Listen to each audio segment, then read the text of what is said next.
Et l'invité d'Europe Soir, Olivia, est médecin. Bonsoir Romain Dufaux. Bonsoir. Vous êtes médecin urgentiste à l'hôpital d'Avicenne dans le 93. Ce soir, c'est le réveillon du 31. Les gens vont fêter ça et vous allez récupérer les morceaux, si j'ose dire. Est-ce que la nuit de ce soir est effectivement une des plus longues de l'année pour les médecins urgentistes ?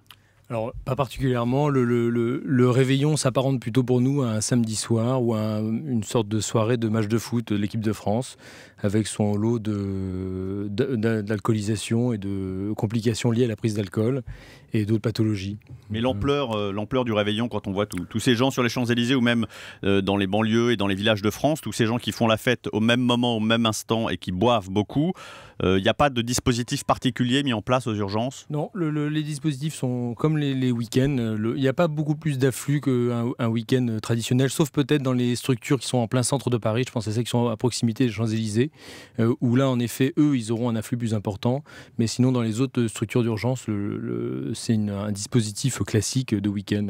Voilà. C'est-à-dire, par exemple, à Avicenne, vous êtes combien de médecins, par exemple, cette nuit, à être sur le pont ? Il y aura combien de médecins ? Alors, sur les urgences, on sera 2 médecins.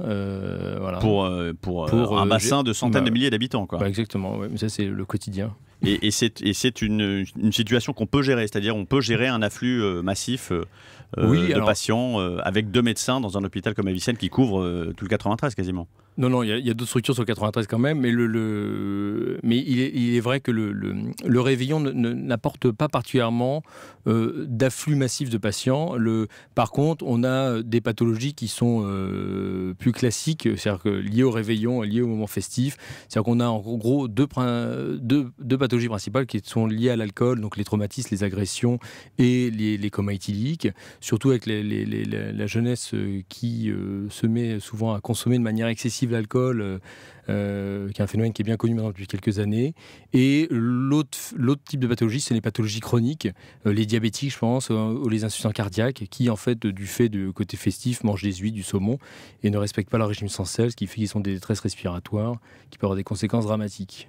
Justement, au fur et à mesure des années, là vous évoquiez les jeunes qui boivent de plus en plus tôt. Est-ce qu'au fur et à mesure du temps, des années, il y a une évolution ? Est-ce que vous pouvez dénoter, vous, de là où vous êtes, une évolution des comportements à risque et à travers les pathologies que vous traitez dans ces soirs de grandes fêtes ?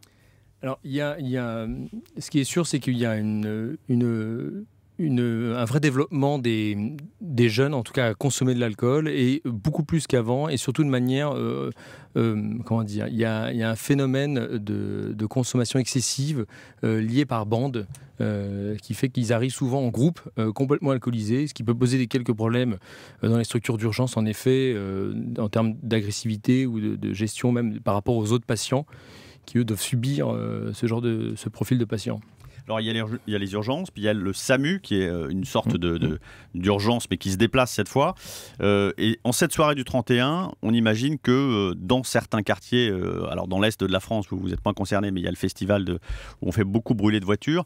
Est-ce que dans les quartiers, dans le 93, les interventions sont plus redoutées ce soir-là également que d'autres moments de l'année ? Très honnêtement, non. Lié le réveillon, en fait, quel que soit le côté du périph' où on vit, la consommation d'alcool est la même et les conséquences liées à l'alcool sera les mêmes. Donc, par rapport à ça, c'est la même chose dans Paris ou en Seine-Saint-Denis. Concernant, en effet, en Seine-Saint-Denis, il y a des poubelles qui peuvent brûler, il y a des voitures qui peuvent flamber. Mais ça, on peut voir ça en effet aussi dans l'Est de la France. Mais ça intéresse plus les pompiers et la police. Il y a très rarement de victimes liées à ça. Voilà. Alors, c'est peut-être aussi l'occasion de revenir sur les moyens que vous avez, vous. Les urgences, on dit souvent que les urgences sont le premier réceptacle de tout un tas de misères sociales, évidemment de douleurs médicales, mais aussi de misères sociales. Marisol Touraine, la ministre de la Santé, vient de débloquer 15 millions d'euros pour un plan hivernal des services d'urgence. Est-ce qu'aujourd'hui, vous avez les moyens d'assurer correctement vos missions ?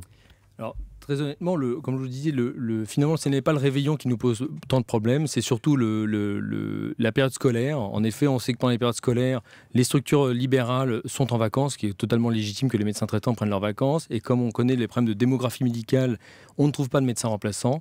Et à cela s'ajoute le fait que c'est l'hiver et donc il y a toutes les pathologies hivernales et comme j'ai dit, les pathologies liées aux festivités, ce qui fait que tout ça aboutit à une influence plus importante dans les services d'urgence. Et dans le même temps, les services d'aval des urgences, qui est le gros problème pour nous, ferment des lits parce que le personnel paramédical et médical prennent aussi des vacances. Et rien qu'à Avicenne, par exemple, on a environ 20% de fermeture de lits, ce qui nous pose des grosses difficultés. Comme je vous l'ai dit, ce sont des patients âgés avec des pathologies chroniques qui sont donc plus à même d'être hospitalisés par la suite, et on ne sait pas quoi en faire. Voilà. D'un mot, les pathologies type explosion de pétards, feu d'artifice ou choses comme ça, évidemment, c'est des pathologies assez lourdes. Est-ce que, par exemple, il y a un renfort ou une mise en alerte particulière, notamment des blocs chirurgicaux, un soir comme ça? Alors, il y a des systèmes de grande garde dont Avicenne fait partie. Il y a aussi l'hôpital de La Fontaine sur notre département, où en effet, la période de réveillon, comme je dis, les soirs de victoire de match, on a beaucoup de jeux de pétards, etc., avec des explosions de mains qui conduit en fait à des prises en charge spécifiques. Et en effet, on a une organisation un peu spécialisée avec un service ambulatoire qui prend en charge tout ça. Et donc, on imagine que vous ne fêterez pas, enfin, les médecins urgentistes qui travaillent ne fêtent pas le réveillon. Ça veut dire que quoi, vous travaillez toute la nuit et vous attendez demain matin pour sabrer le champagne? Oui, ça sera vrai. Je pense que ça, quand même, dans la nuit, en accueillant les patients. C'est autorisé. Bon, les médecins urgentistes viendront à votre secours, mais peut-être avec une coupe de champagne. Merci Romain Dufaux, bon courage en tout cas. Merci.